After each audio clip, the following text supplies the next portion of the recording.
Friday evening to you, and I would like to bid you a warm welcome to yet another edition of Let's Talk with Annette. And it is Friday, the first day in the month of December 2023, and I know many of you are shouting praise and thanks to Almighty God for keeping you over the past 11 months and sparing your life to see this new month, this new day in this whole year. So, we have 30 days more to see the end of December and also 2023. So, this evening, I just want once again to welcome you, for those of you who have joined me from the comfort of your homes, and those of you who are following me on my social media platform, my official MP page, Honorable Annette Ferguson. I also would like to bid you a warm welcome to yet another edition of Let's Talk with Annette. But before I get into tonight's program, permit me to apologize for not holding my program last Wednesday of this week. But nevertheless, I am happy to be here this Good Friday evening. I know your Friday could have been spent elsewhere, probably socializing with a few buddies, at the bars and other places of that you deem important. But tonight, you've decided to stay in the confines of your homes to listen to what I have to say. And I know many of you went off to prayer meeting this earlier in the evening. That being said, I also want to take this opportunity in expressing happy birthday sentiments to those of you who had a birthday today, whether early up in the week, mid of the week, and is or will be celebrating one over the weekend. May I bid you a happy birth anniversary, and may God continue to bless you dearly.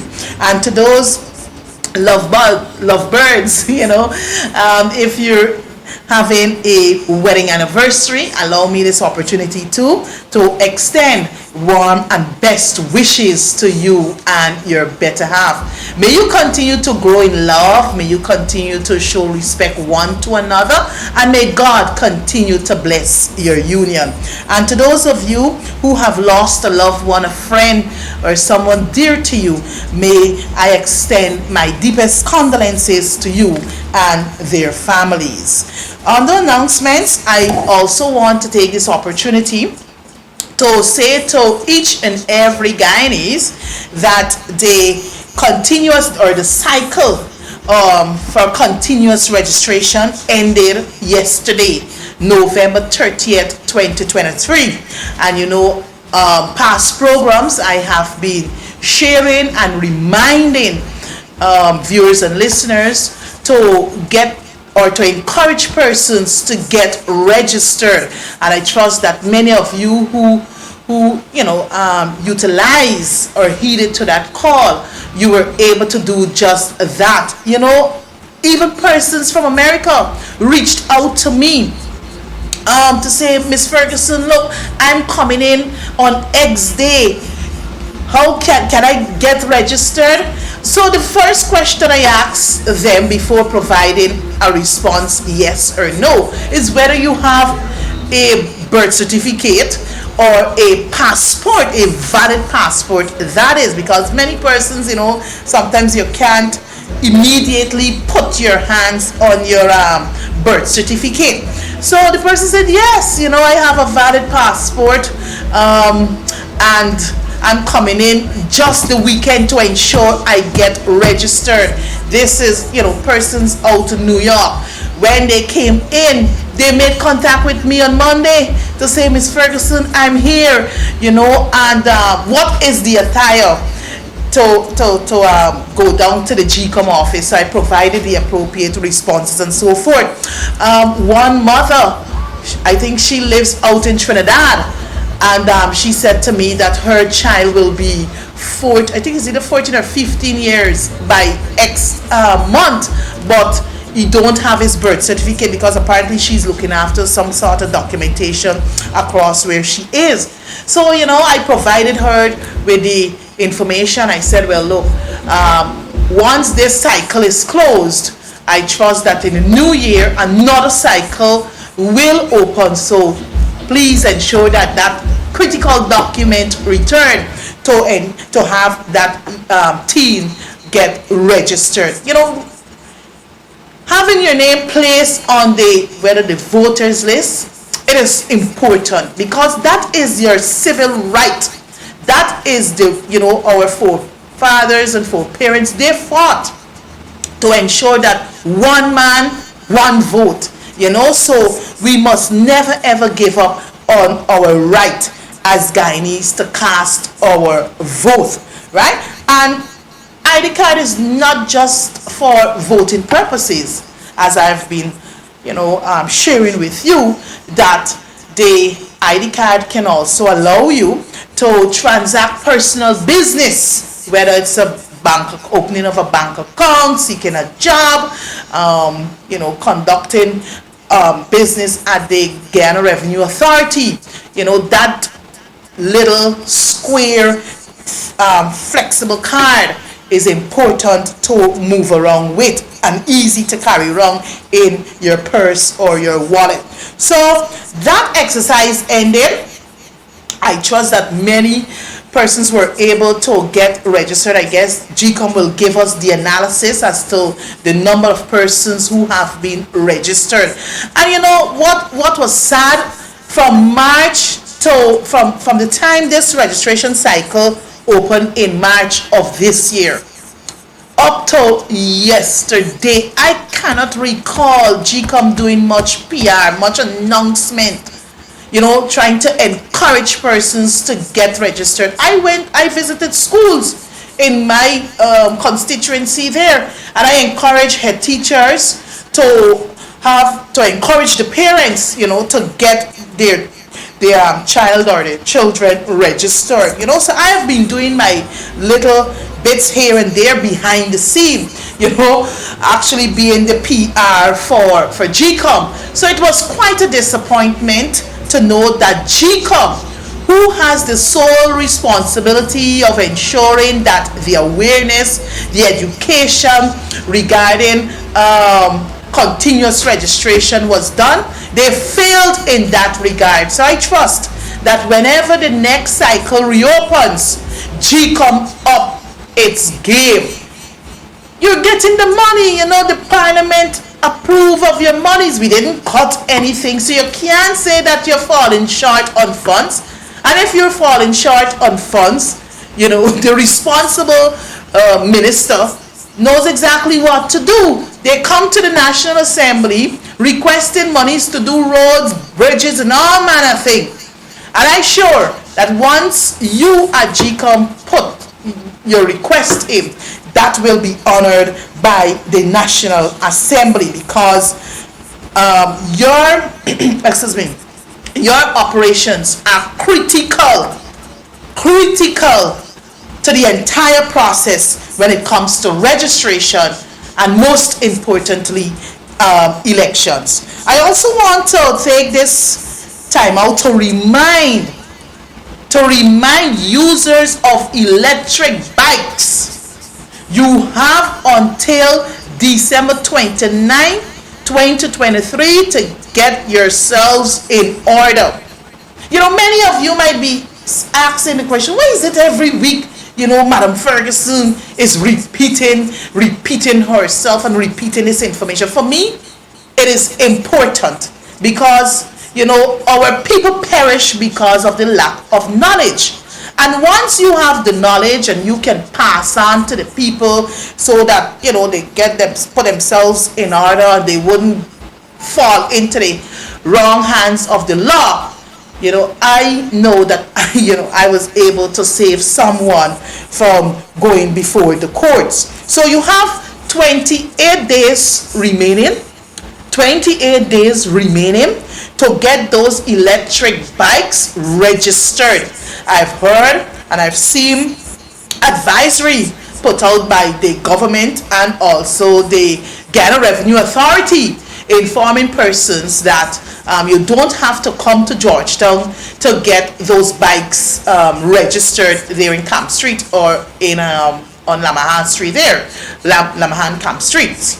But what they have been doing thus far is that I think they have sub-offices, or even if they don't have sub-offices in districts or in regions, I think provisions have been put in place to ensure that you visit whichever agency to get yourselves in order. So I will try to get all the locations where you can go and have those little bikes. I know it's convenient to people, but a law has been enacted and we have to be obedient, law-abiding citizens, you know. So also I want to say to you, I think I made this pitch, might have been over a month ago. Christmas is upon us, and as a representative of the people, you know, sometimes I don't really like asking for things, but there are times when you have to encourage persons to partner with you, you know, the vision that you have, so that you can be able to realize those visions. So Christmas is a time of sharing. It is a time where we bring joy onto the vulnerable groups, because many children, you know, they're not in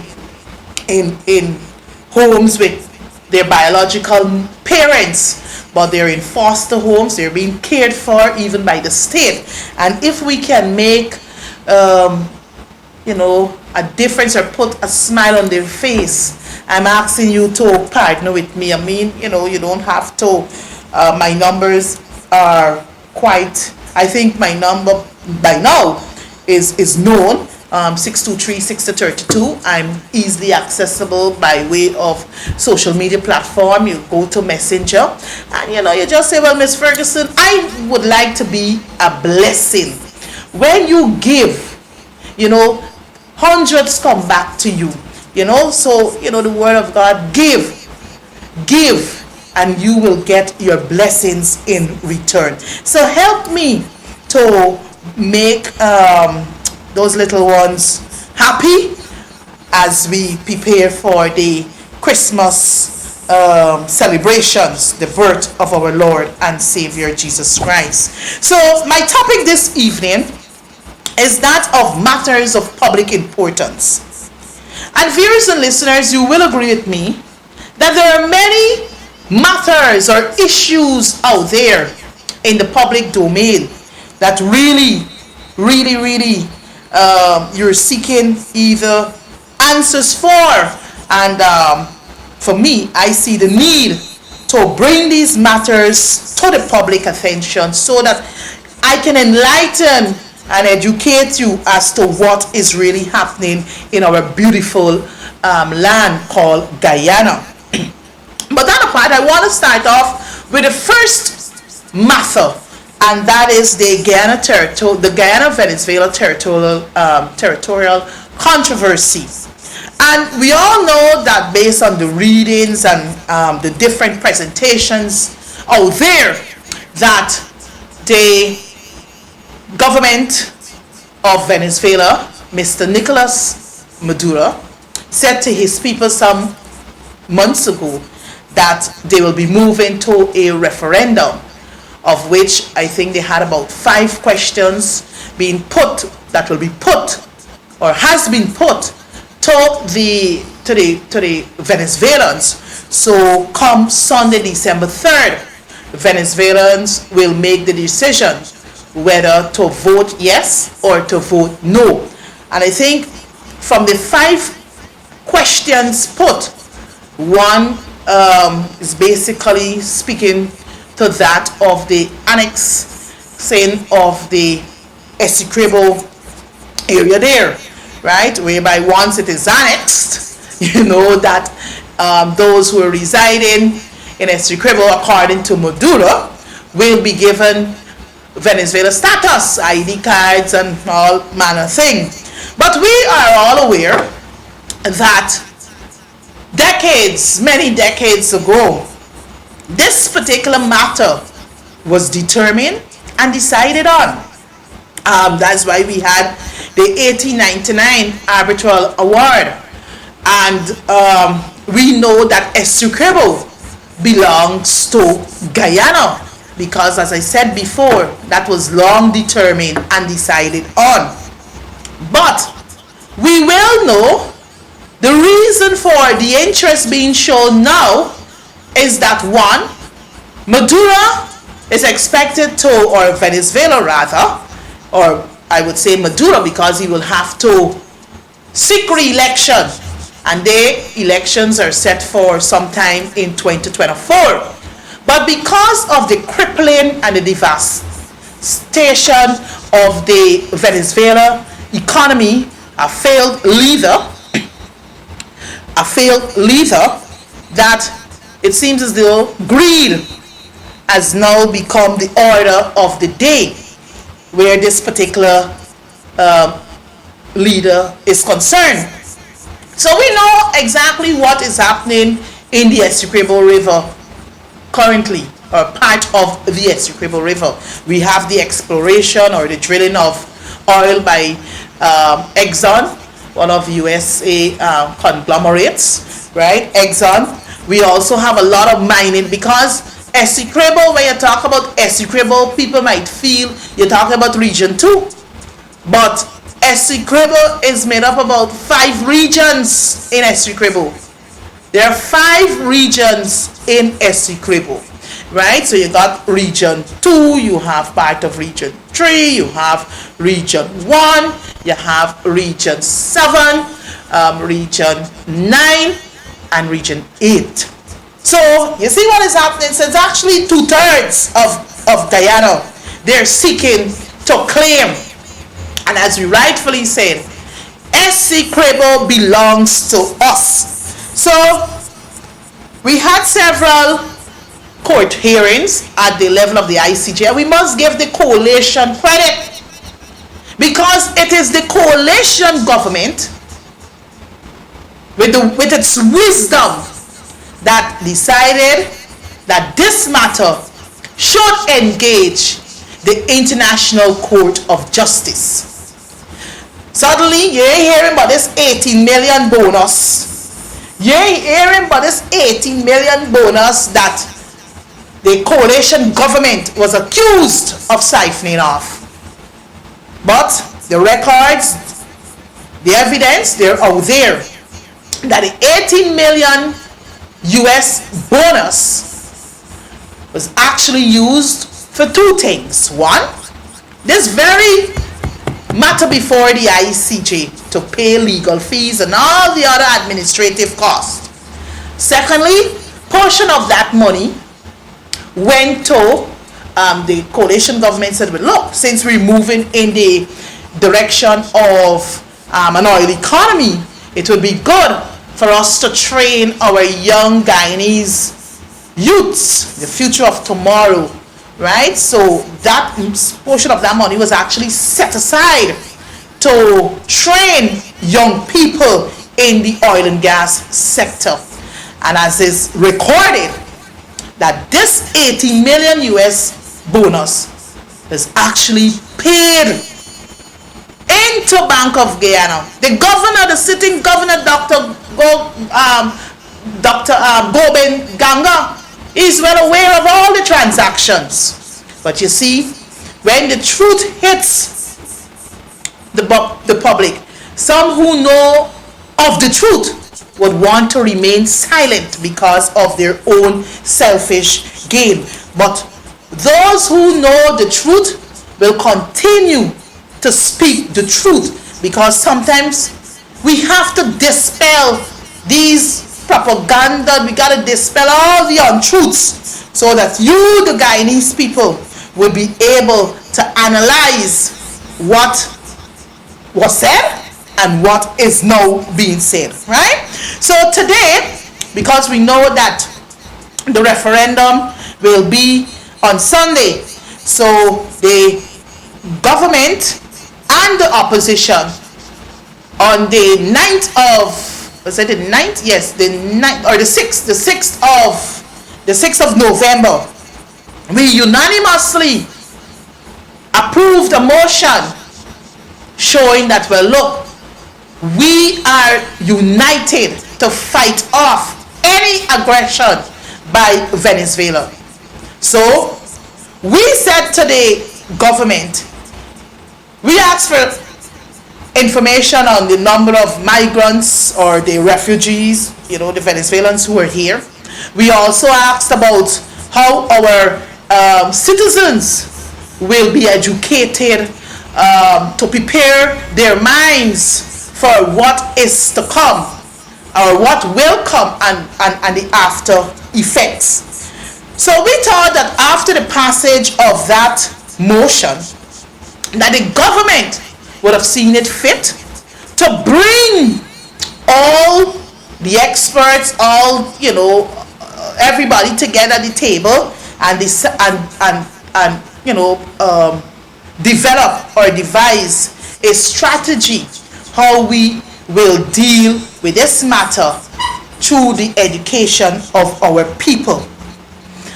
This was not done, despite the olive branch being extended by the opposition to say, well, look, we are ready to work in the interest of protecting our nation's sovereignty.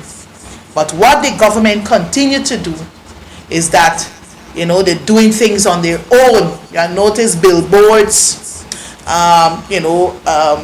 big jerseys, paraphernalia are being developed to an engraved reading Essequibo is we own. But for me, we should have started this a long time ago. From the time Venezuela made that announcement, the next day we should have been on the ball. But those who are in control, they see it differently. So what has happened today is that the ICJ, because after this whole announcement by Venezuela, the Guyana team sought the intervention of the International Court of Justice for them to review what Venezuela is now saying and also to put reliefs, right, to stop this referendum that Venezuela put together. So the court met today, and the court met today. I just want to find the information so that I can let you know exactly. Yes, I can let you know exactly what those findings are, right? The court met today. Sorry, viewers. Let me just get my bearings right. You gotta rely on these gadgets. Sometimes what you're looking for, you don't get. But I'll get there. Operator, can you mind playing the song and then bring me back in, please?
We're gonna make it somehow.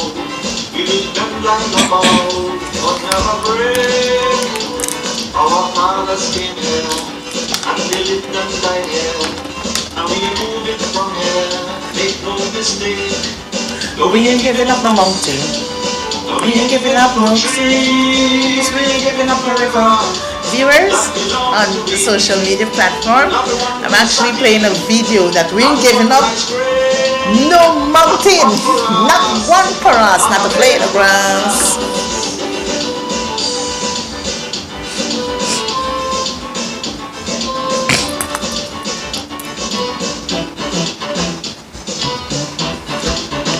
We love the open country of the Ruthven and the Essex Brigade.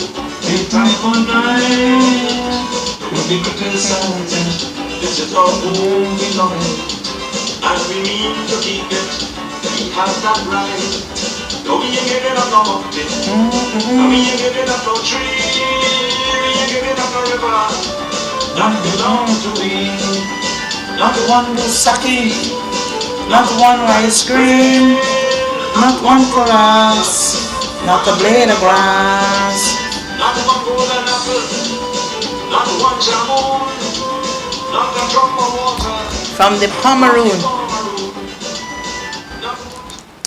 Good, you know, that song reminds us that we ain't giving up nothing. Nothing, not even a drop of water from the Pomeroon. Everything belongs to us. The jamoon, the animals in the forest, the fishes in the sea, you name it. Once it is in our zone, the areas demarcated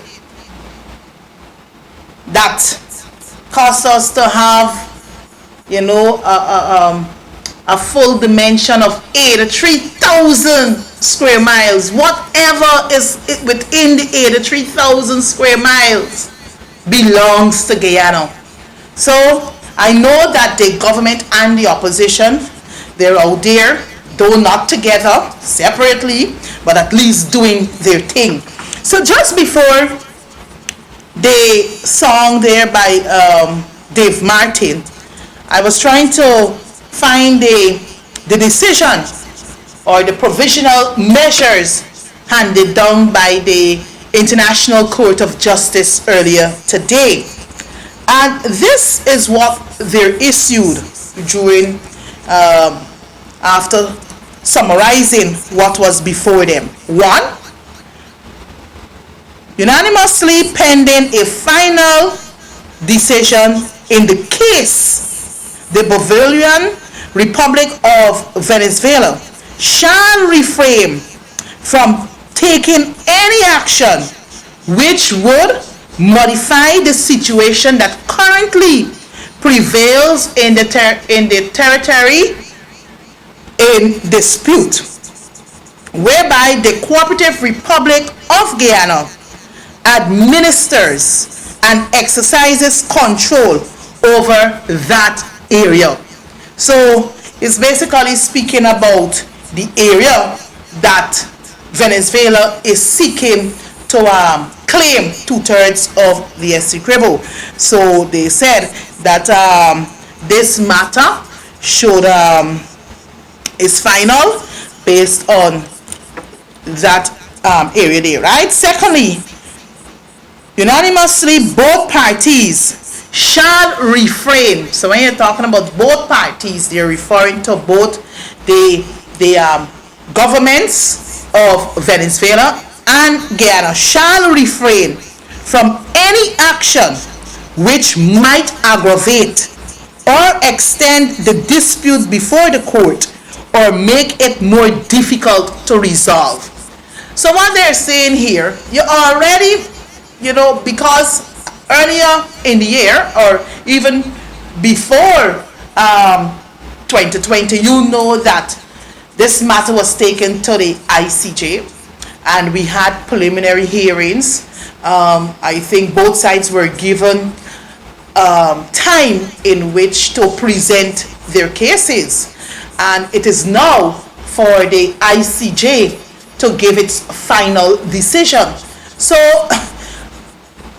like any case we have here in Guyana, If a court is to make a matter, if a court is to hand down a decision between Ferguson and John Jones, you understand me?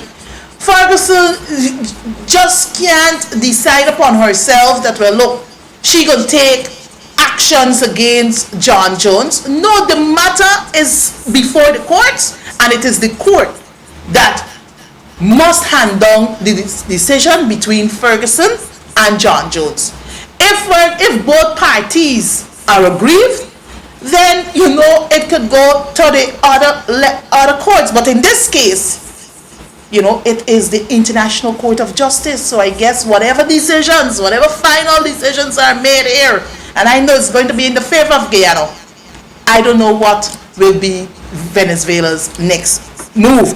So reading on, the court emphasizes that the question of the validity of the 1899 award and the related question of the definitive settlement of the land boundary dispute between Guyana and Venezuela are matters for the court to decide at the merits stage. So, viewers, listeners, these are the provisional measures that were handed down by the ICJ earlier today. But we know, long before today's hearing, Maduro is on record saying that provisional measures or no provisional measures, they're forging ahead with the referendum come December 3rd, 2023. But what is most important or what is of concern here to me is that, and any Guyanese must be concerned, because when you walk in the streets, when you view social media, them boys left weapon we own and they gone. Them boys there in Dubai, one in Dubai there, Aruba there, at Hague, one in the Hague there, other places. But it is our Guyanese young people in the military or the disciplinary or the discipline service that will have to protect our borders there and will be at the forefront. So we have to continuously lift them in prayers. Just yesterday morning, the churches, leaders of several denominations across the nation, they have been praying. We have a 3 days fast. So it commenced yesterday morning and it will end tomorrow morning from 5 in the morning to 6, whereby leaders are praying intensely for this situation, for peace to reign, for peace to prevail. So I want to say to all of us that we have to stay united. We have to ensure that our sovereignty, what belongs to us, is protected.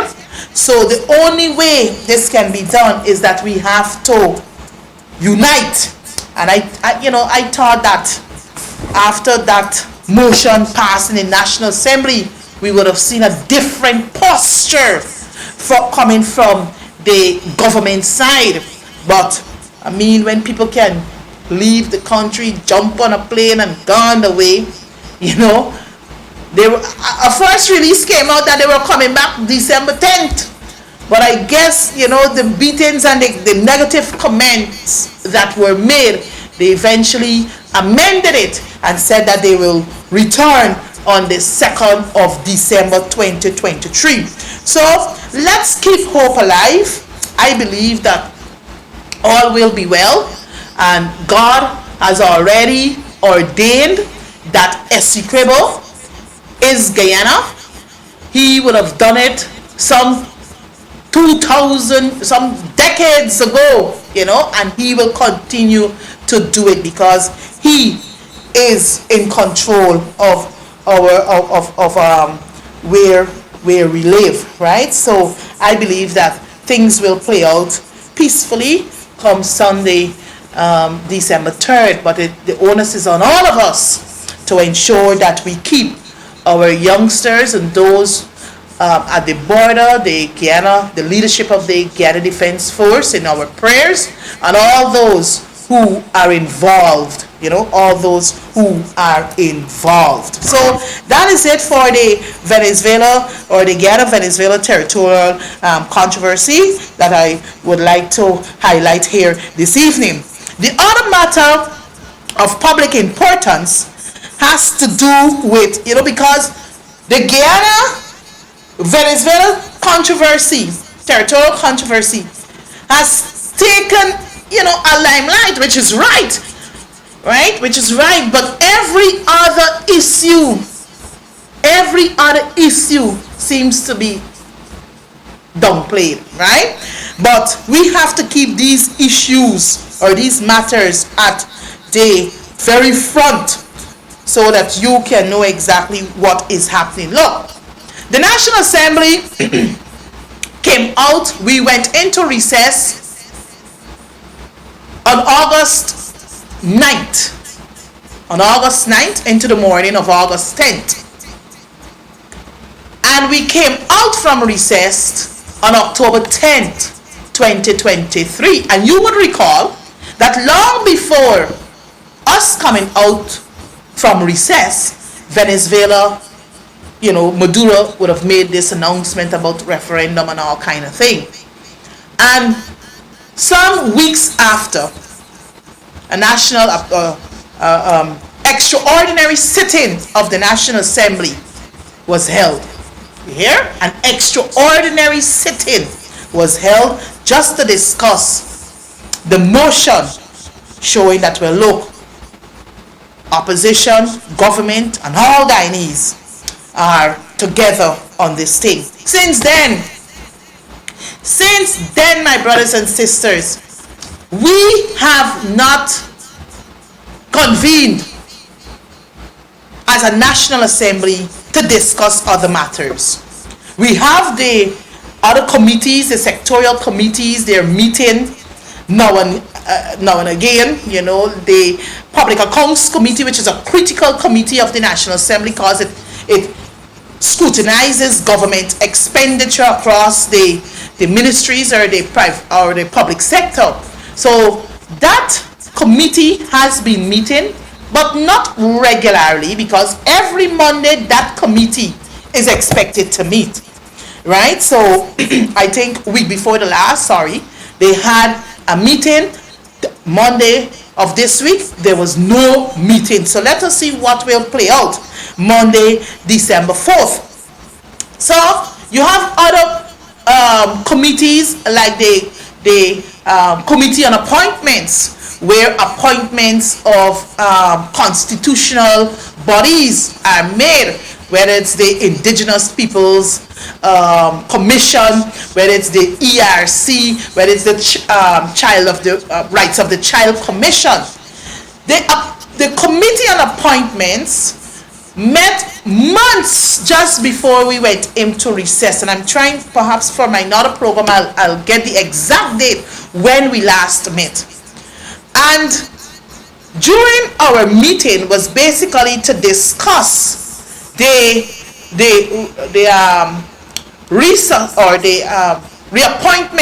appointments of persons for the Rights of the Child Commission. We held consultations with stakeholders in their various clusters, whether it's the women group, the youth group, and all the other groups. They were able to make their nominees. But because of the PPP not getting their way, they preferred nominees. This is why the business of the committee is being stalled. I guess you would have seen exchanges in the media between Gail Teixeira and a member of one of the youth cluster.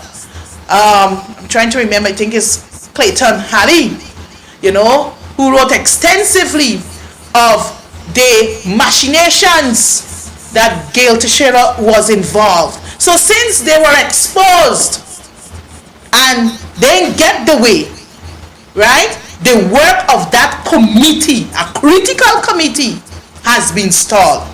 The regular assembly, as I said, we haven't met since August 9th because we were in recess. When we came out, we just had that extraordinary sitting to discuss the motion on the Guyana-Venezuela territorial controversy. But what we see happening is that the government just a few days ago withdraw from the natural, let me get it right, the Natural Resources Fund, the NRF fund. That's where the monies from the oil operations would normally be placed in that fund. So what the government has done about 2 days ago or 72 hours ago is to withdraw 100 million US dollars, which is equivalent to some 20.8 billion Guyana dollars. My brothers and sisters in TV land, Guyanese at home and abroad, this is the seventh time, the seventh major withdrawal from the Natural Resource Fund since this government came in. 3 years in government, I already start dipping the fingers, their sticky fingers, in the Natural Resource Fund. Look, they beat up on the coalition. They had all manner of things to say. When our bill, the coalition passed a Natural Resource Fund Act of 2019, which was enacted by then President David Granger, an honorable man, you will agree with me, on the 25th of January 2019, came into law. And the framework of this particular bill was a superb one. But they had all negative things to say, because how we set up this bill or this act when it came in is that in order for any monies to be withdrawn from that fund, you had a 22-man committee, 22 members, and this is where these members would not have been handpicked by politicians. You had nominees would have had to come from the 10 administrative regions, where the regions sit collectively and decide who will go forward as their nominee. You also had nominee would have come from the youth cluster, the youth organizations in this country would have met, and they would have decided on a nominee to go forward. The private sector, I'm trying to remember the Bar Association, right? The Bar Association, they too would have had to elect a nominee to go forward. So this 22-member committee would have met. They would have determined how this money gonna spend, because I think, and you know, that's what I really need. I was trying to locate it earlier today in the bill, but I would have had to really read the bill probably in its entirety. But it was a superb bill. So before any spending of the monies, because I think the monies would have been spent in 3 areas: infrastructure, and I'm trying to remember the other areas, but I'm going to find it and share it with you in future programs. So when agencies submit their plans, their infrastructural plans, it have had to go to this particular committee, the 22-member committee, for them to approve, not a minister or a politician approving. The committee would have decided whether the project will be a good project, give their no objection, and take it from there. But what you have happening now, when they came in, what they did, they moved away every good thing that we had in this bill, in this act, sorry, and had it replaced with an act dated the 30th of December 2021. And you would recall what transpired in the National Assembly. Because we felt that what they were repealing, the 2019, the act, they repealed the 2019 act and had it replaced with the 2021 act. And when we looked at the act of 2021, we realized that this act got major problems. No proper accountability, no proper transparency, and all manner of things. Because under our act, when these monies would have been treated separate and apart from the consolidated funds, because if you withdraw 100 million, if the coalition was in government, you know exactly what that 100 million will take care of. But in this case, you have 100 million, which is 20.8 billion Guyana dollars, being withdrawn from the natural resources for nothing coming to the National Assembly for us to scrutinize and all manner of thing. You just decide that, well, look, we got to get money, and the easy way we gonna get it, let me go to the Natural Resource Fund, where we give no accountability to the National Assembly. Right? So when they withdraw this money, the last sum of money they withdraw, as I said, is 100 million Guyana dollars. We are yet, this nation is yet to be informed where this money will be spent. All right, let me say the take it, they withdraw it for infrastructure works. But tell the nation, what are the infrastructural works that this 100 million US dollars will take care of? So you see where we're heading? 7 major withdrawals, and I can't see no major infrastructure works being undertaken. So where the money is really going? In whose pocket? And when you see you hit social media and you try to highlight things, there people will come after you, describing you in all kind of ways. Who is low life, who is thief, who is this, and who is the terror. Because remember, you're bringing enlightenment.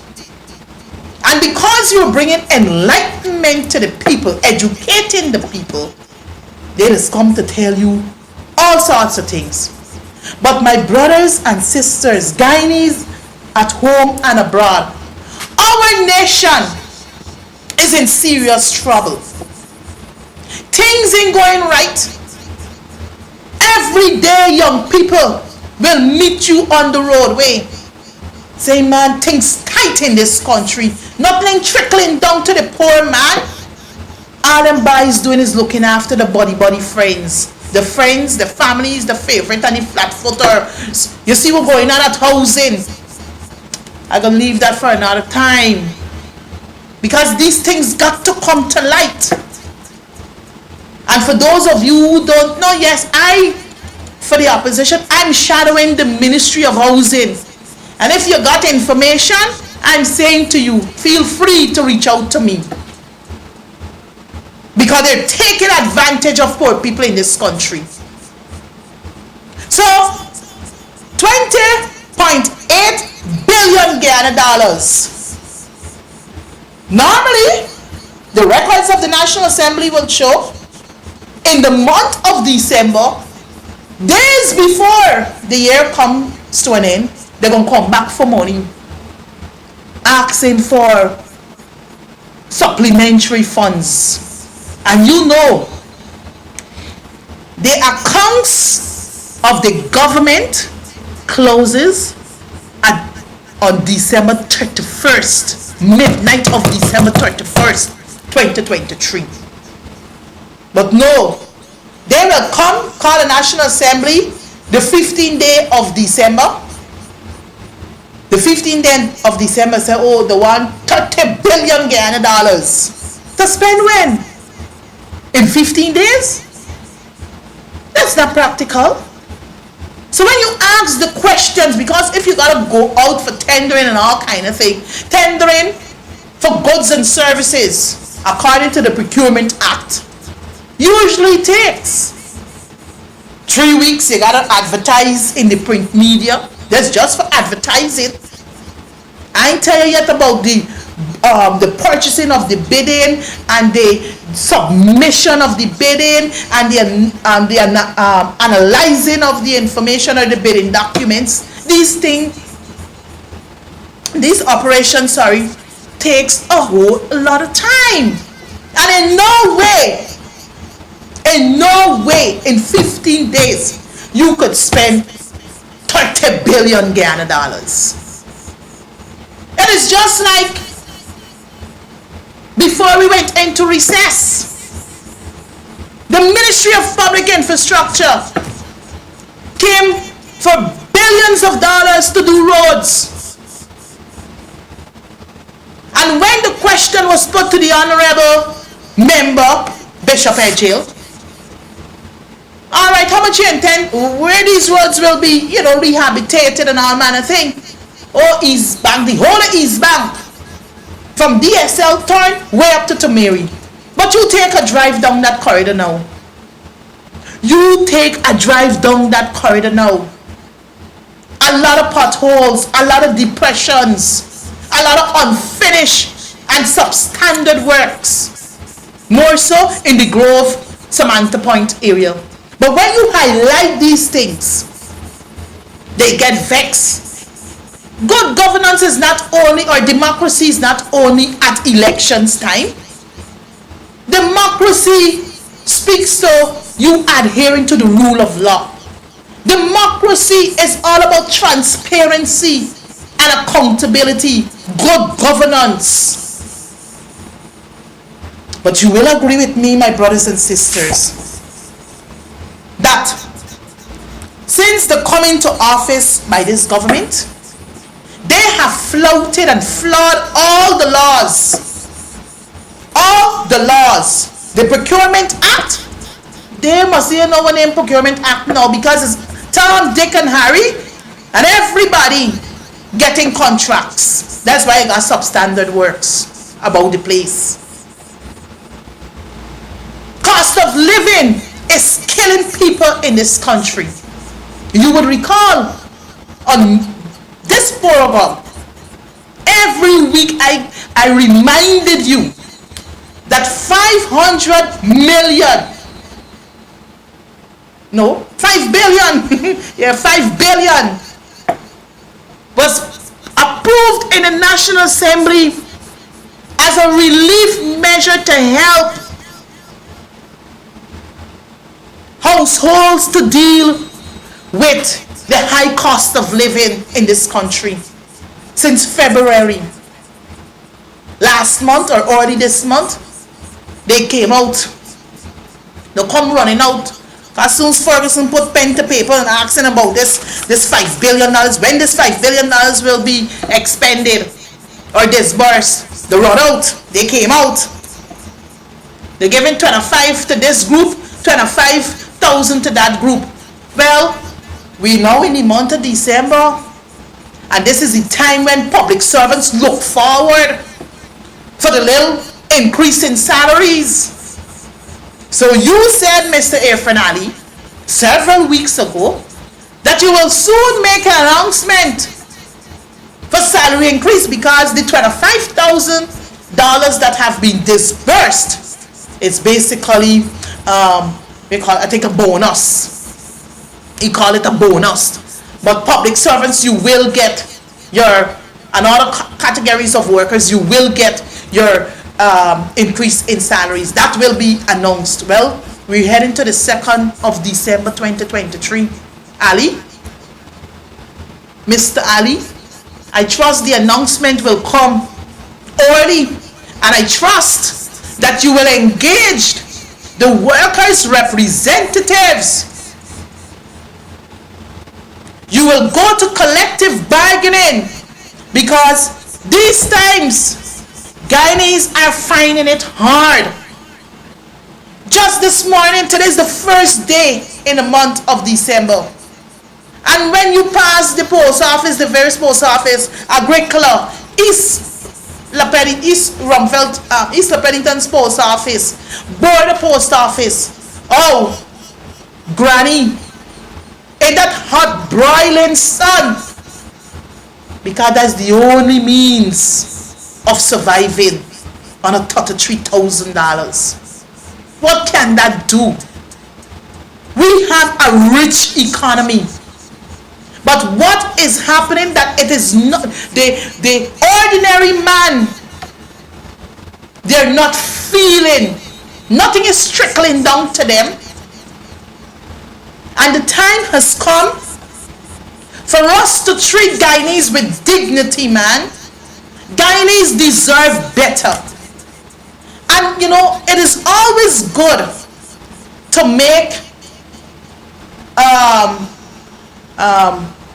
comparative analysis. Under the coalition government, when we came into government, you know what was the minimum wage? The minimum wage was less than 40,000 Guyana dollars. If my memory serves me accurate, it was less than 36,000 Guyana dollars. But over 3 years of the coalition in government, what we did, we were able to give bonus. We gave bonus and also increases in salary. For the first time in decades, public servants were able to receive over 70% in wages and salaries under the coalition government.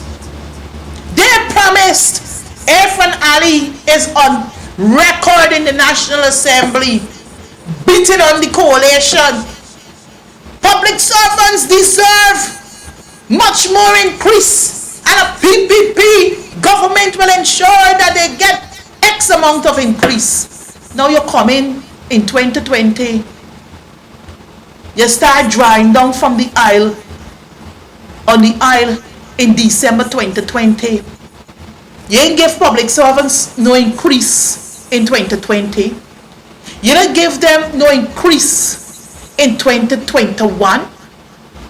But in 2022, we gave them a paltry 7%. While you live the big life,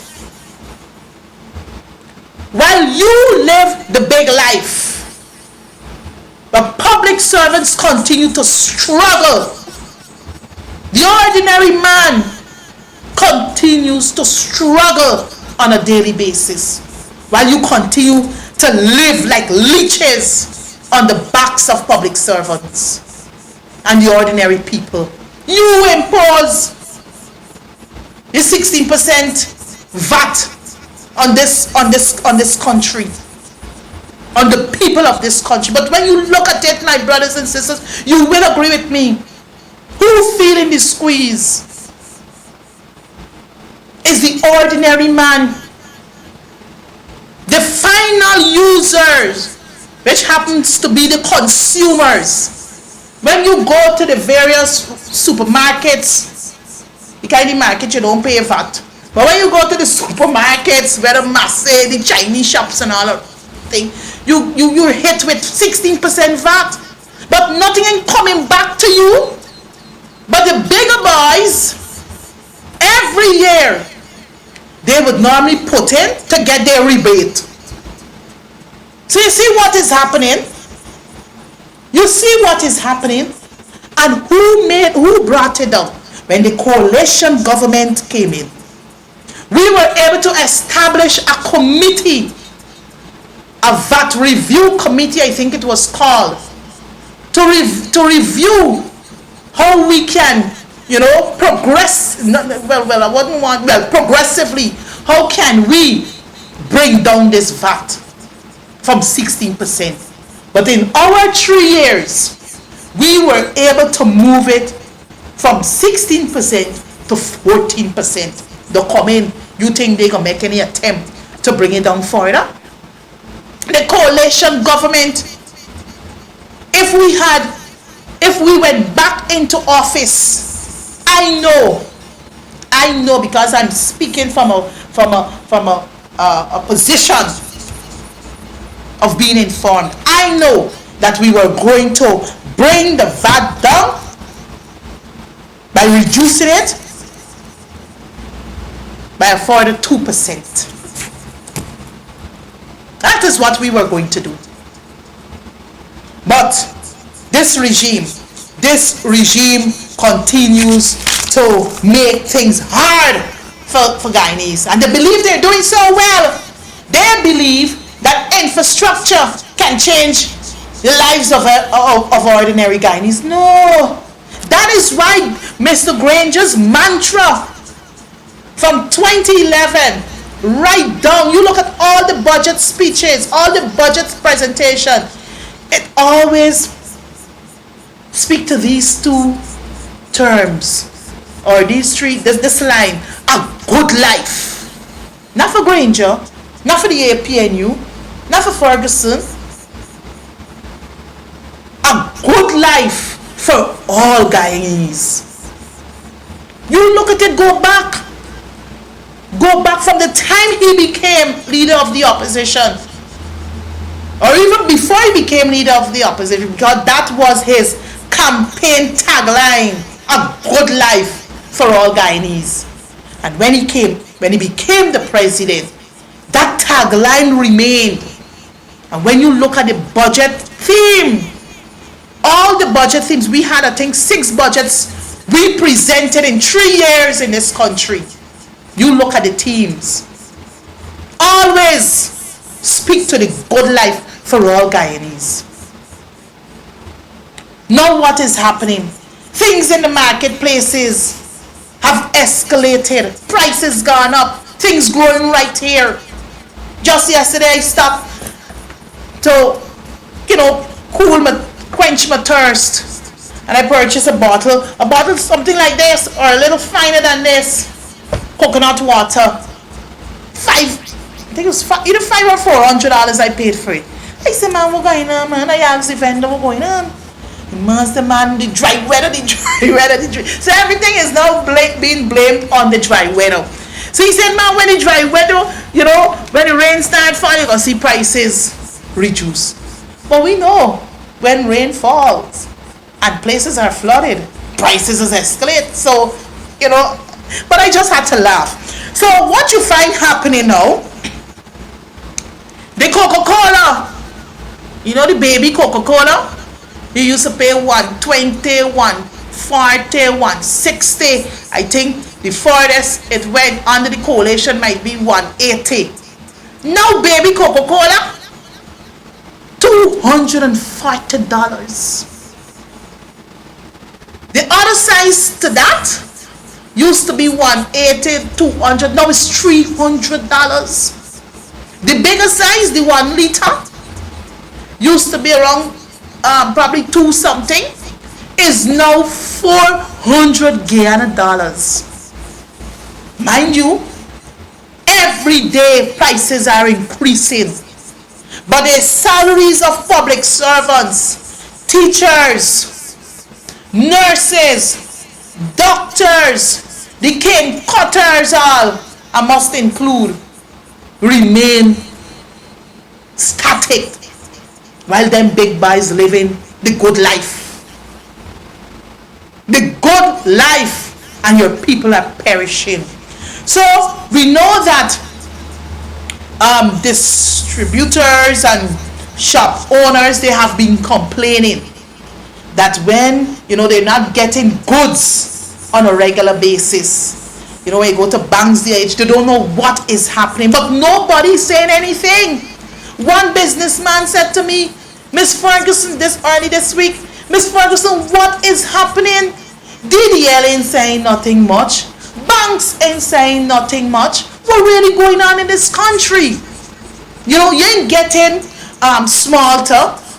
You ain't getting Coca-Cola and these beverages. What is really happening? Even water sometimes running scarce. A land of many waters, that water in these bottles, these purified water, running scarce. So this in itself is saying to us that our economy, the nation's economy, is not properly run by this People's Progressive Party civic government. That is why the time will come when we all will have to vote them out, and vote them out we must do.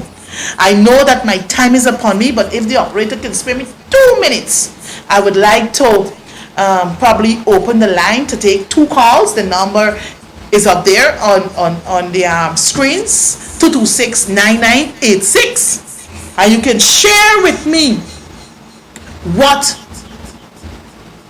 are some of the challenges that you're facing on a daily basis.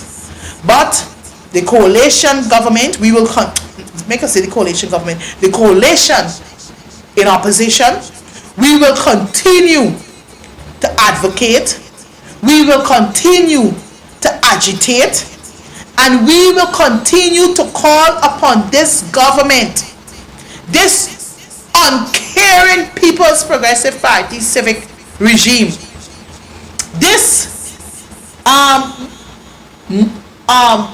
people-centered, not people-centered, I'm just being funny here. They don't have care and concern for us. So we got to ensure that we boot them out. We boot them out. Caller, I missed that caller.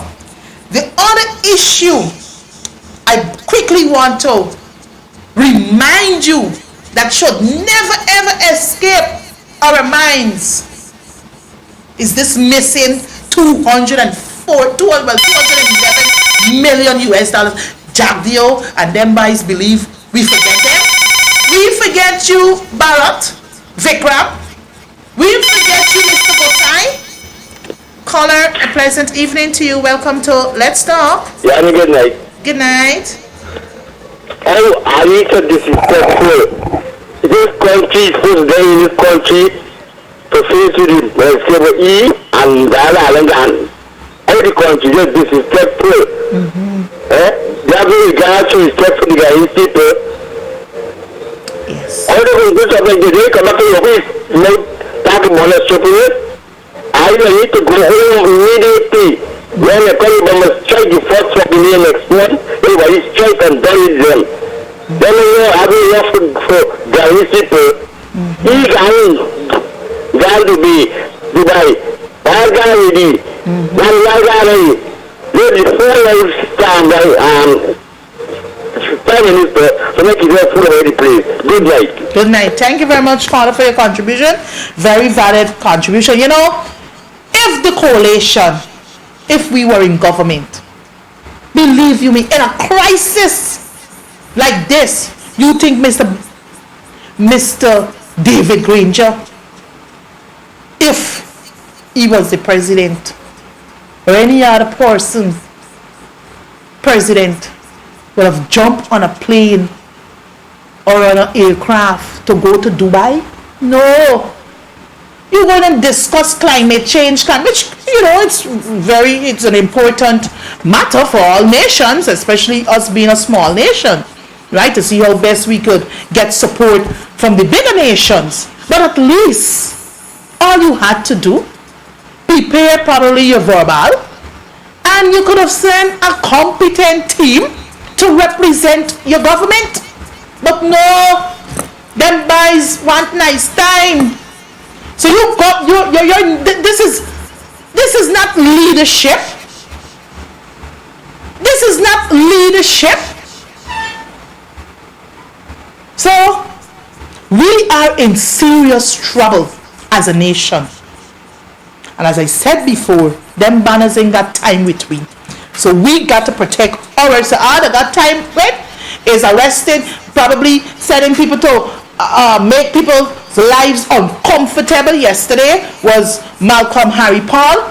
Couple weeks ago, it was Brian Mack. So when you speak out against these people, they're coming after you. But the word of God reminds us that we must not be fearful. We must not be fearful. We must stand firm and represent our just cause. So quickly, the 214 million, the 214 million cost recovery audit, of which this nation was told that some public servant, I don't even think he's a public servant, might be a contracted employee, took it upon himself, acted unilaterally, and bring down this 214 million to 3 million. And this country, you know me, people, where are we going? Where are we going? Yes, everybody wants the politicians to do X, to do Y. But as a people, as a nation, when these wrongs are being committed on us, we have to stand firm and call on our leaders to be accountable. So now, this employee, Mr. Gosai, we were told, the nation was told, the world read and see that this man was charged 15 days pay from his salary and given a final warning. No, man, Suku should have been inviting him down to Ivlery. He should have had his day in court. He should have had his day in court. But you're arresting ordinary citizens who's speaking against your wrong and charging them, putting them before the courts and charging them for racial incitement. Sending people to beat up people. Where are we going as a nation, man? Where are we going as a nation? Where are we going as a people? Guyanese, it is time you wake up. It is time you wake up and demand accountability from your leaders. Caller, a pleasant evening to you. Good night, Good night, sir. And this government racial. When the anybody is dead, the government will bury them. They will buy dead and then bury me. That could be fair. Huh? Because we are really by when they is dead, when they could kill, that could bury. And I'm fair. Yeah, I make it do the way because there is government for the poor, but people lose faith. They're going to lose faith. Okay, caller. Thank you very much for your contribution. You know I'm over my time, but I'm now going to wrap up. And in doing so, I want to say to all my Guyanese brothers and sisters, we have seen the real PPPC since August 2nd, 2020. And the time will come, whether next year or when elections are constitutionally due in 2025, for you to make your call an election one. And we have to ensure that this government, this incompetent government, this corrupt government, and all its agents be given the marching order. We got to sweep them out, sweep them clean. As Mr. Norton would normally say, for Guyana to grow, the PPPC must go. And you would have seen in 2015, Guyana, the outlook of Guyana started to transform. But when they came back, they reversed every good that the coalition would have put in order. What does that say to us? They don't mean good for you, the people of this country. But I want to say to those of you who took time out to listen to me for the past hour and couple minutes I want to say a big thank you to you. This program is all about enlightenment. You're going to get the real thing from this program. I ain't coming out and gloss over anything. I can tell you as it is. Right? Because I believe in truth. And I believe in righteousness. And it is time Guyana see righteous leaders leading this land. So I want to say thank you to you for joining me. I do look forward to you joining me next week for another episode of Let's Talk with Annette. And as you enter the weekend, please, as I started in my opening remarks, let us remember our dear brothers and sisters who will be on the border looking out for us. Let us remember them and lift them up in our prayers every day. May God continue to bless you. May God continue to bless your family. And may God continue to bless this beautiful paradise called Guyana. Ta-ta!